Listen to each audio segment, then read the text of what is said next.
Bienvenue dans cette nouvelle édition des JO, 8e du nom.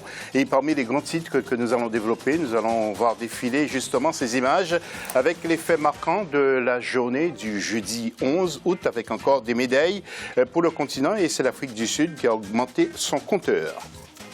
L'athlétisme va faire sa rentrée sur les pistes. Nos sportifs sont-ils prêts? Nous allons tenter d'y répondre au cours de ce magazine. Et puis l'agenda, mais surtout aussi le programme de ce dimanche. Voilà ce qui constitue les principaux titres de ce magazine des JO. Et parmi les intervenants, tout d'abord, Zahra Mohamed Moutou, que nous allons saluer. Zahra, la fleur, bonjour. Bonjour, José. Et nous avons sur notre plateau, tout d'abord, Bruno Ayoro.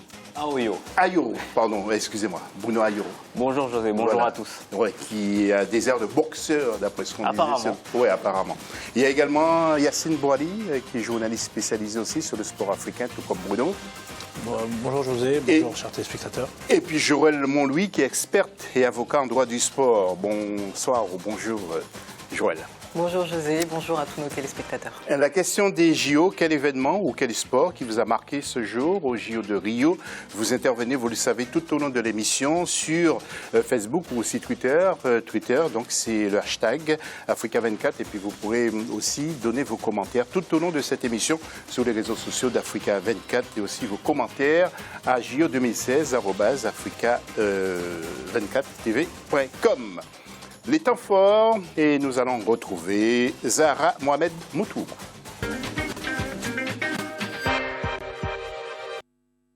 Zahra, je disais encore quelques médailles. L'Afrique ouvre son compteur pour de bon. Alors, nous vous écoutons. Alors oui, José, absolument. La journée de jeudi a été surtout marquée par l'Afrique du Sud. L'Afrique du Sud qui a remporté ses 3e et 4e médailles dans ces JO 2016. De l'argent en aviron tout d'abord et puis de l'argent en rugby à 7. Moi, je vous propose de faire le point de cette journée du 11 août dans ce sujet préparé par Ibrahima Djoumaba. Fortune diverse en natation pour les athlètes africains ce jeudi à Rio. Le Sud-Africain Bradley Tandy est le seul des 27 Africains en compétition à avoir franchi le cap des séries et des demi-finales du 50 mètres nage libre. Le recordman du Sénégal du 50 mètres nage libre, Abdoul Khadr Mbaye Niane, a fait bonne impression en terminant premier de sa série avec un temps de 23 secondes, 66 centièmes. La moisson de médailles se poursuit pour l'Afrique du Sud aux Jeux de Rio. Jeudi, la paire Lawrence Britten et Sean Kelling s'est adjugé la médaille d'argent à la finale du 2 de pointe masculin en aviron avec un chrono de 7 minutes, 2 secondes, 51 centièmes. L'Afrique du Sud a terminé son tournoi de rugby à 7 en remportant la médaille de bronze. Les Springboks ont écrasé le Japon 54-14. L'équipe sud-africaine a perdu ses espoirs d'or en concédant la défaite de justesse 5-7 face à la Grande-Bretagne en demi-finale. L'équipe du Kenya a terminé la compétition sur une bonne note en battant le Brésil 24-0. Ainsi, le Kenya évite la dernière place du tournoi de rugby à 7 à ces Jeux. L'équipe masculine de basketball du Nigeria a donné du fil à retordre à la sélection espagnole, mais a fini par perdre par 87-96. Cette rencontre a été âprement disputée par les champions d'Afrique qui devront se défaire de la Croatie le 13 août et le Brésil le 15 août pour décrocher une qualification en quart de finale. En boxe, les Africains se sont livrés à des combats épiques. À moins de 56 kilos, le Marocain Mohamed Hamoud et le Tunisien Bilal Mahdi ont gagné, tout comme le champion du monde amateur des moins de 69 kilos, le Marocain Mohamed Rabi, face au Kenyan Rayton Okwiri. Chez les mi-lourds, moins de 81 kg, l'Algérien Abdelhafid Banchabla a battu le Vénézuélien Albert Ramirez. Par contre, le Camerounais Mahaman Smaïla a été battu au point 3-0 par le Turc Batuhan Gozgek. Même résultat pour le Ghanéen Abdul Omar à moins de 54 kg. Le Namibien Jonas Junias aussi s'est incliné contre le Français Hassan Hamzil. Oui, Zahra, des compléments d'information avec vous et des commentaires en tableau et puis peut-être aussi quelques images. Oui, tout à fait, José. Alors, on commence par le rugby à 7. Les Kenyans l'ont emporté sur les Brésiliens par 24-0, comme on l'a vu dans le sujet, et termine ces JO 2016 à la 11e place sur les 12 équipes engagées. Et dans la rencontre entre l'Afrique du Sud et la Grande-Bretagne, les Sud-Africains s'inclinent sur un score de 5 contre 7, à l'issue de la demi-finale, mais ils obtiennent la 3e place après avoir battu le Japon 54-14. Et en volley, défaite des Égyptiens par 3-7-0 contre la Russie en groupe B. Les 2 prochaines rencontres seront cruciales pour décrocher une place en quart de finale. On passe au handball. Les Égyptiens se sont inclinés 25-33 face aux Polonais dans le groupe B. Les champions d'Afrique devront battre le Brésil ce 13 août, voire l'Allemagne le 15 août pour espérer franchir le premier tour de ces JO 2016.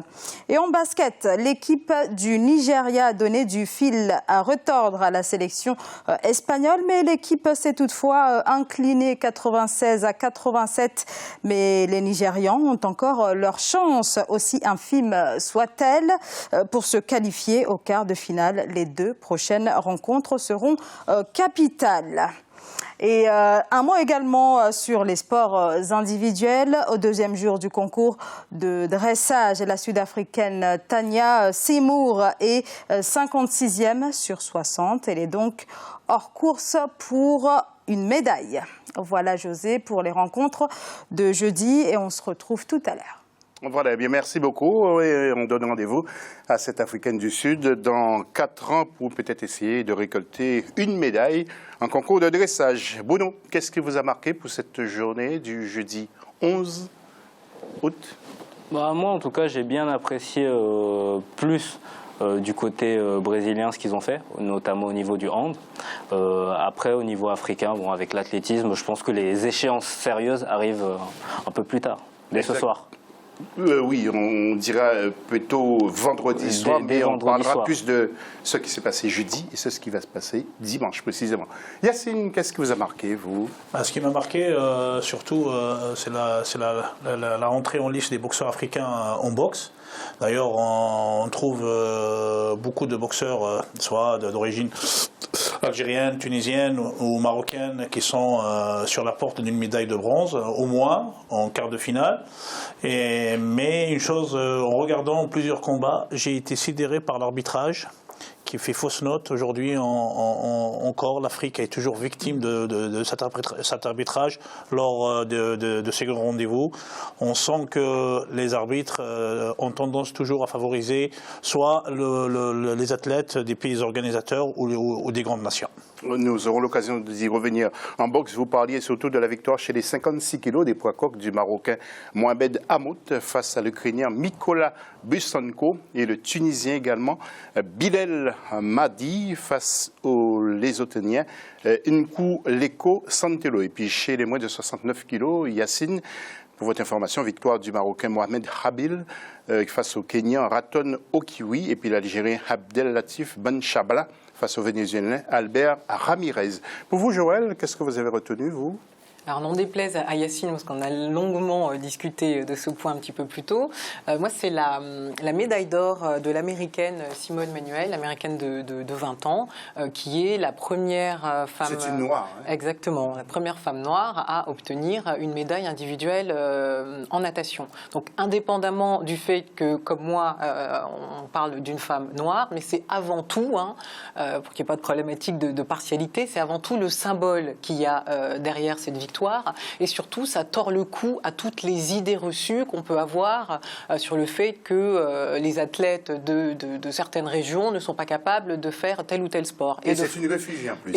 Et de façon, justement, de façon plus globale, ça donne, je trouve, c'est un exemple fort et c'est un encouragement fort pour tous les athlètes africains qui se retrouvent parfois, même pour les premiers, ce sont les tout premiers à être dans telle ou telle discipline, pour leur montrer qu'effectivement, on peut y arriver et qu'il ne faut absolument pas s'arrêter à ces différentes idées reçues.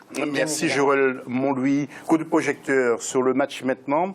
Afrique du Sud contre le Japon. Afrique du Sud qui est en vert comme d'habitude pour la 3e place donc du tournoi de rugby et à 7. Et puis les Sud-Africains qui ont bien pris cette médaille face au Japon. Les Japon qu'ils ont pulvérisé sur le score de 54-14. D'autres images de rugby, bien sûr, dans quelques instants sur ce plateau. Bruno, d'autres images qui vous ont marqué pour cette journée du jeudi, même de mercredi aussi. Hein. Oui, même mercredi, moi j'ai bien aimé le résultat du Nigeria, qui a terminé en tête de son groupe de football au JO, alors que ce n'était pas évident pour eux, hein, vu les difficultés qu'ils ont eues, ne serait-ce que pour se rendre au Brésil. Donc je pense qu'ils ont une bonne petite génération, là, avec notamment Ogene Caro et Tebo, l'attaquant de Ferencváros. Vous qui suivez le football, vous avez entendu parler des rumeurs, peut-être aussi de joueurs un peu trop âgés?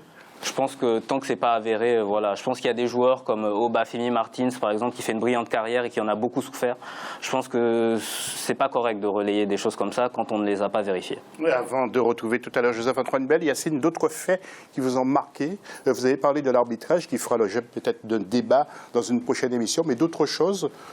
Je vais juste rebondir sur ce qu'a dit Bruno par rapport à cette équipe du Nigeria, toutes ces rumeurs qui circulent sur les joueurs qui sont plus âgés que... Mais aujourd'hui, je pense que cette équipe du Nigeria fait peur à toutes ces nations. Donc il faut trouver un moyen de la déstabiliser. Je pense que c'est uniquement dans ce sens que ces rumeurs sont colportées concernant cette équipe. Je pense qu'il peut prétendre à gagner un second titre aux Jeux Olympiques. Et sur ça, on va confirmer une certaine suprématie de ces nations africaines, parce que gagner les Jeux Olympiques sont la 2e compétition grandiose après une Coupe du Monde. Ça décomplexe énormément. Je pense que c'est malsain de colporter ce genre de rumeurs. Voilà. Alors, juste un petit mot concernant aussi le beach volley. À noter que 3 matchs et 3 défaites pour les Tunisiens. Balaj et Nasser éliminés dans le groupe C. Et également les Égyptiennes El Gobashi et Nada qui ont été aussi battus. Pourtant, on aurait tendance à penser que les Africaines du Nord, ou les Africains du Nord, Joël, devraient plutôt bien se comporter dans cette discipline. Hein. Effectivement, je suis tout à fait d'accord avec vous sur ce point. Voilà. Eh bien, merci beaucoup. Hein. Joël, vous avez été très, très courte sur la réponse, mais c'est pas grave. Hein. Peut-être vous allez revenir tout à l'heure. Alors, juste dans quelques secondes, Joseph-Antoine Bell, lui, va nous apporter ses commentaires. J'espère qu'il sera plus long que vous quand même, Joël.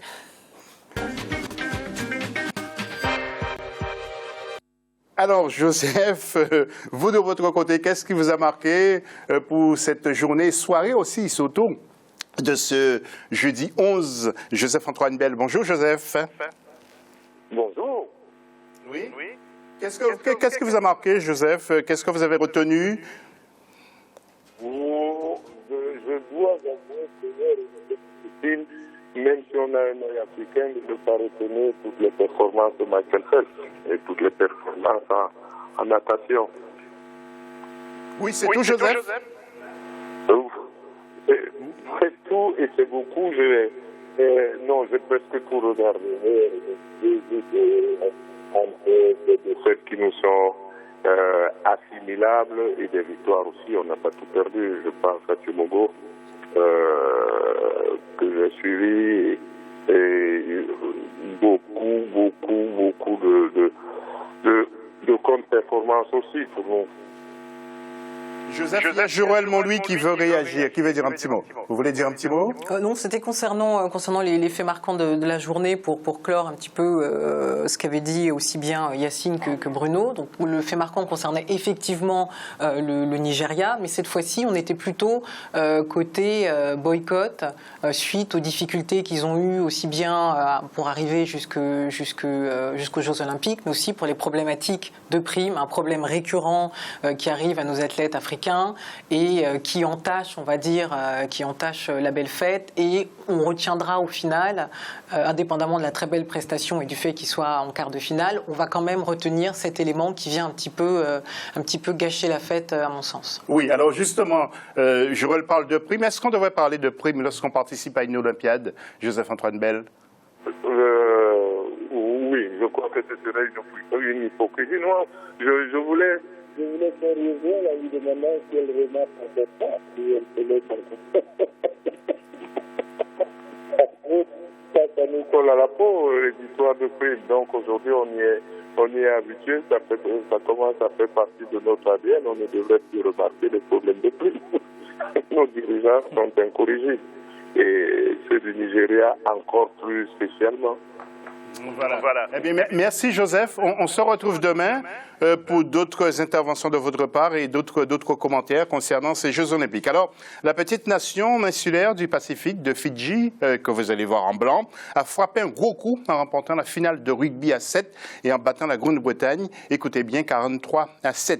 Une véritable fessée pour donc remporter cette première médaille olympique et aussi pour le pays. Alors, je vous laisse écouter l'un des fans de l'équipe, un supporter, mais aussi un chef de village. Écoutez ce qu'il dit. Oh, we are really proud and we are... Eh bien, nous sommes vraiment fiers et nous nous sentons tellement bien ce matin. Nous sommes submergés, et particulièrement dans ce village. Especially in this village.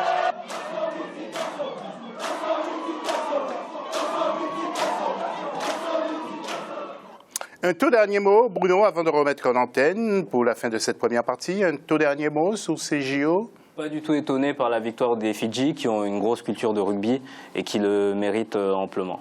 J'ai l'impression aussi qu'il y a beaucoup de joueurs qui risquent de partir aussi. Hein. Oui, certainement, parce que ce sont ce genre d'événements qui permettent à toutes les grandes équipes de voir des joueurs évoluer, découvrir aussi. Mais il faut savoir, comme a dit Bruno, que les Fidji, le rugby à 7, je pense, ça a toujours été la meilleure nation. Oui. Donc certainement, ça va ouvrir des portes. Mais ce qui m'a étonné, c'est que le chef de village ne ressemble pas beaucoup aux joueurs qui sont sur le terrain. Oui, mais peut-être il a joué et puis il a pris de l'âge aussi. Hein. Vous savez, ça arrive, mon cher Yacine. Ça va vous arriver, Yacine. Je vois ce que vous êtes. Pas beaucoup dans le sens où c'est pas un autochtone fidjien. Hein. Mais juste l'Afrique du Sud n'a pas terminé dernière et a battu le pays hôte. C'est à souligner aussi, qu'elle a fait un très bon tournoi aussi. Exactement. Tout à fait. Joël, vous êtes une passionnée de rugby, vous suivez un peu? Je suis un peu. De là à dire que je suis une passionnée, je pense que ce serait un petit peu exagéré. D'autres disciplines, natation, volleyball, foot, vous suivez? L'athlétisme, fan d'athlétisme. Le football, bien évidemment. Ensuite, qu'est-ce qu'il y a d'autre? Après, toutes les autres disciplines, hein, bien évidemment. Étant fan de sport, je suis le sport dans son intégralité. Merci Joël. Fin de la première partie de cette émission. Juste après la pause, nous parlerons du dossier de cette émission, le dossier qui sera consacré, bien entendu, à l'athlétisme en grande partie. Et puis nous irons dans le village des Jeux. Nous appellerons Lily Soares. À tout à l'heure.